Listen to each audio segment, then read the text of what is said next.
What is up, everybody? My name is Nick, joined once again by my co-host Matt. Just us today.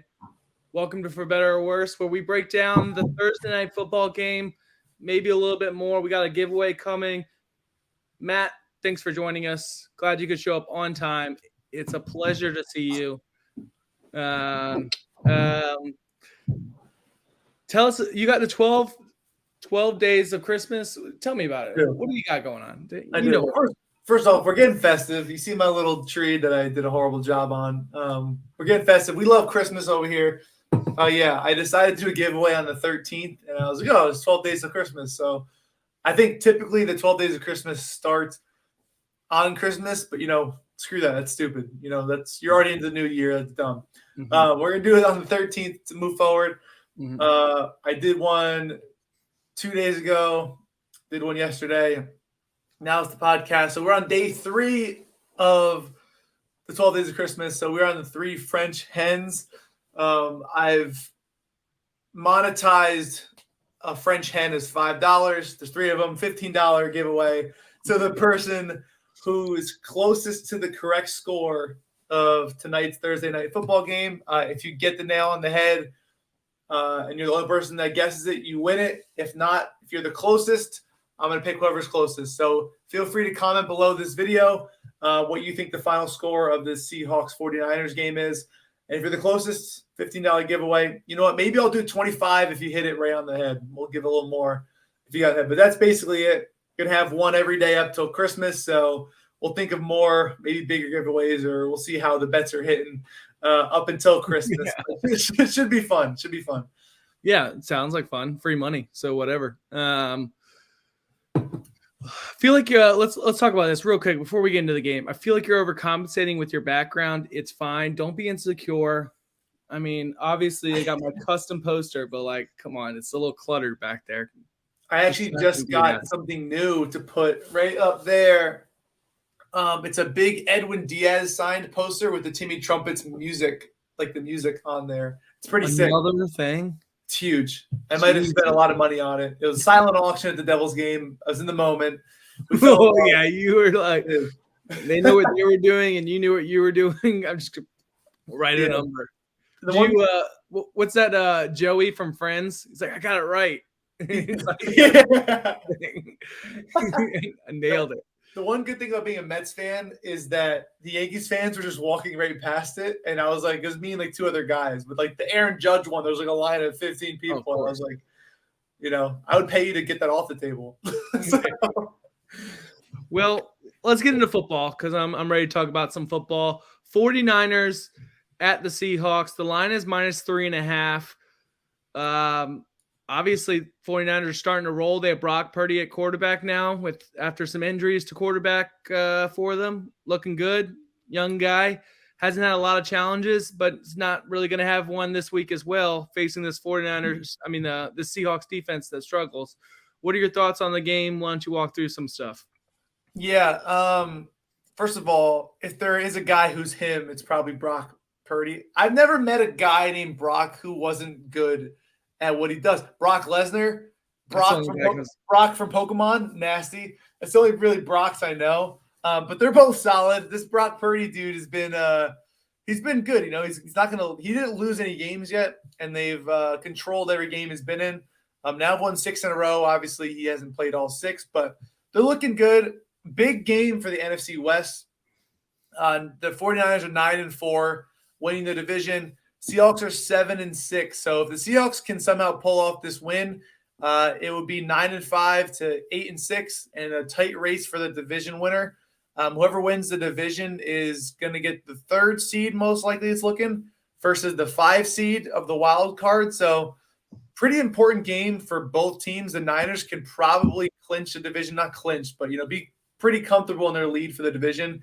Whereas if the Seahawks lose, they could almost pretty much guarantee a wild card game. And then you're competing with the Giants and the Commanders and the sneaky Lions. So, actually the Cowboys are there. So it's pretty much between the Seahawks, Commanders, Giants, and Lions.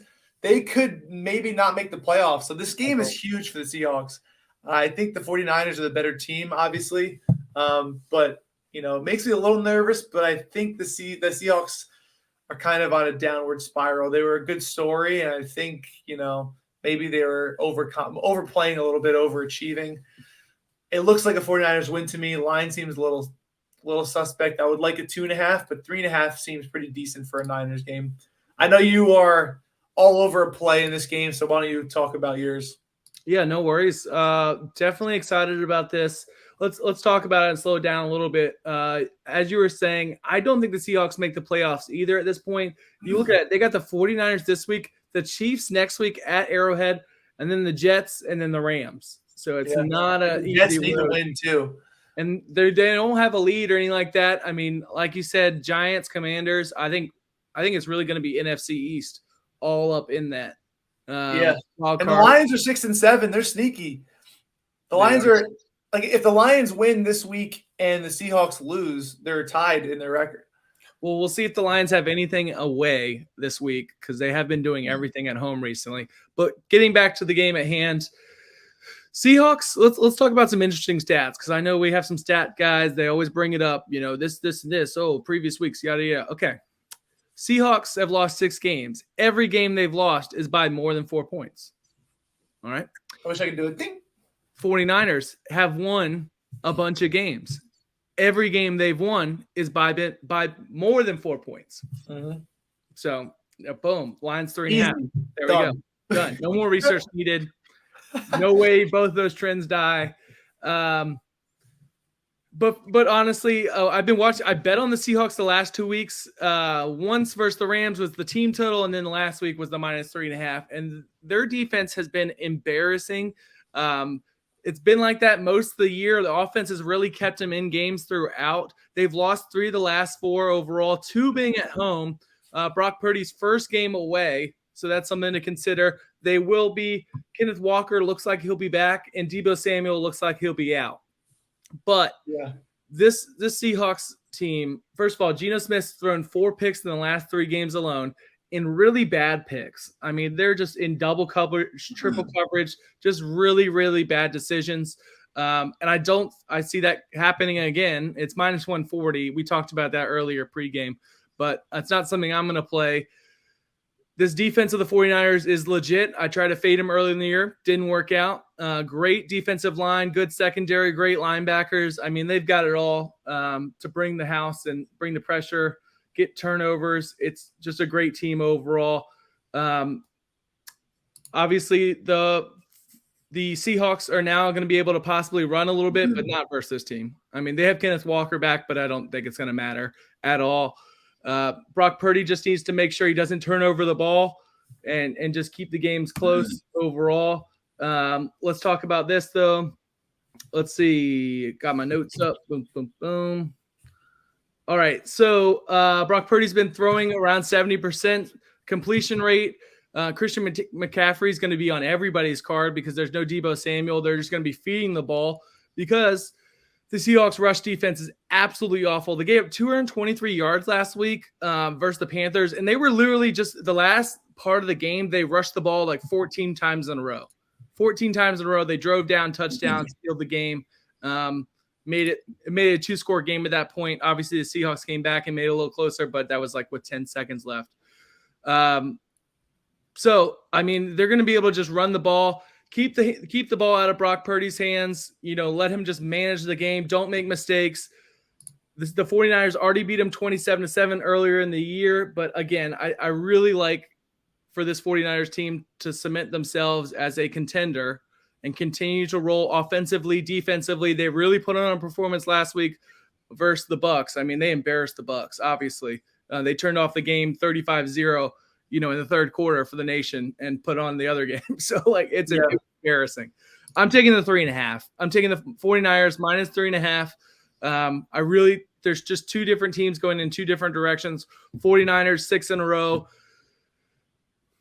Seahawks, 3 out of the last 4 have been losses. They haven't been able to put up the points they were earlier in the year, and their run defense is getting even worse. Overall defense is just getting worse. I really like the 49ers just to put on another show and make it easy. -3.5. Don't overthink it. Not touching the total because I can see, a couple things happening, right?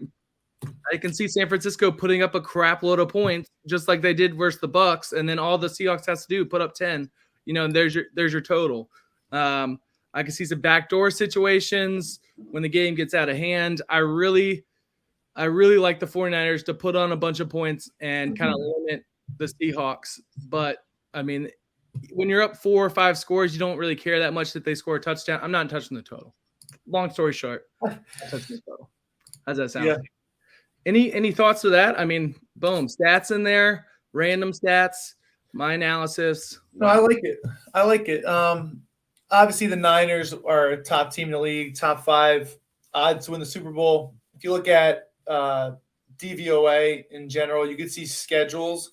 The Seahawks have been good, but they've had the second easiest schedule in the league. I mean, the Niners have had the 4th easiest because their division sucks. But if you look at the advanced analytics, the Niners are performing better even on the schedule than the Seahawks are, and that's just because their defense is steady, their offense is good. They're pretty much like a system team. They don't need guys to break plays to make plays. They're loaded everywhere, and I think they're just too much for the Seahawks. We saw it earlier in the season, even with no Debo and even with no Jimmy G. It's just next man up. You know what I mean? That's just what they've been doing, is next man up mentality. The Seahawks are horrible to running backs, but yeah, the McCaffrey line's too juice. You could probably play it still. It's going to be the most popular thing you'll see on gambling Twitter is going to be McCaffrey. Anything. You can probably throw him in a couple parlays, but I mean, the value on his regular yards, I mean, it's almost too bad. I hope they don't play him as much and play like a backup, because you don't want McCaffrey to get hurt too after what he's been going through. And when he's used to those big workloads, he's gotten hurt. And that was one of the reasons why they brought him to San Francisco, is that he could split time with Debo. So maybe this Jordan Mason guy, I don't even know who he is, gets some carries. Who knows? But the Seahawks have horrible tight end defense, give up a lot of yards, and horrible running back. So George Kittle, if it's a close game, I kind of like his angle. But I do think the Niners score first, score early, and let their defense just control the game and kind of coast to a win. Yeah. And real quick, the only time the 49ers have given up, 2 times this season they've given up over 20 points. That was versus the Falcons, and then they lost to the Chiefs as well. Other than that, it's been under 20 points the entire season. So put 3 touchdowns on the board. I give them a good chance to definitely win the game. I just like the 3.5. I think it's a one you just don't overthink. Everything's kind of pointing that direction. They put on great performances the last 2 weeks, even with the backup quarterback and really supporting him. Debo Samuel being gone, yes, that hurts, obviously, but I really don't care versus this defense, who I saw last week. It was 7 yards every fucking down. It was ridiculous. I was getting so mad. So, yeah, Seahawks owe me money. I'm going to get it from them. That's a good way to look at it. And the Niners actually give up the 7th most yards to wide receivers. And if they're going to be losing, Tyler Lockett had 9 catches for 100-plus yards last time they played. Not saying Lockett does that again, but I think he scores a garbage time touchdown. He scored in 6 straight games. I don't think it's going to matter. I like the Seahawks team total under, so I'm probably not going to bet that he's going to score a touchdown. But just something to look at in garbage time. And yeah, I do think the Niners, if they do get out early, they're not going to let Brock Purdy keep throwing. They're going to run it 2-3 downs every single drive they have. They're going to just run the clock out, do some short passing, let the defense control the game, and waste as much time as possible. I will tell you a sneaky play I think I like. I don't know what the odds are for him to score a touchdown, but Jordan Mason, the backup running back, he had 11 carries last week for 56 yards and 8 carries the week before for 51 yards. I think everyone's going to be all over McCaffrey, and you're just going to see him sneak in. Like, McCaffrey's going to go like 30 yards downfield, get tired, get a breather, and this guy's going to sneak in the end zone, and you're going to see everyone complaining that they can't believe this guy scored a touchdown. I mean, with Debo out, that does open up, the window for someone else to. I mean, McCaffrey can't take every rush, can he? He definitely can, but I mean, his attempts are at 17.5, which is just absurd. Yeah, and he probably will hit it, honestly. But should he? Yeah, I don't know. We'll know later on in the year. Anything else for this game you can think of? No. I think it's just a McCaffrey dominant day. Maybe Jordan Mason looks pretty good, and then maybe George Kittle has himself a day. But yeah, it just looks like a low-scoring 49ers controlled game, like just coast to victory. Maybe like a backdoor, they get within 10 at the end, but like I don't think they're gonna be. I could eat my words. This is the Seahawks season on the line, but I just can't. The line's too short to take Seattle. You could fade the game as a whole, but nothing in this game screams give me Seahawks plus 3.5. Especially when I've watched them the last 2 weeks, I just can't get over it. It's because this is a team I've actually watched the last 2 weeks pretty religiously, and they have been nothing but disappointment. Nonetheless, guys, thank you for joining us. Nice quick episode, get you on your way. I'm going to have a football episode, college football bowl episodes coming up on Saturday. Going to try to find a special guest for that. And then me and Matt and Austin Props will be back on Sunday per usual to go over the NFL slate. So we will see you guys then. Bet responsibly. Best of luck. 49ers minus 4.5. 3.5. 3.5. Yeah, sorry. I'm minus 4.5. Sure, whatever. No, minus 3.5. Guys, have a great day. Deuces.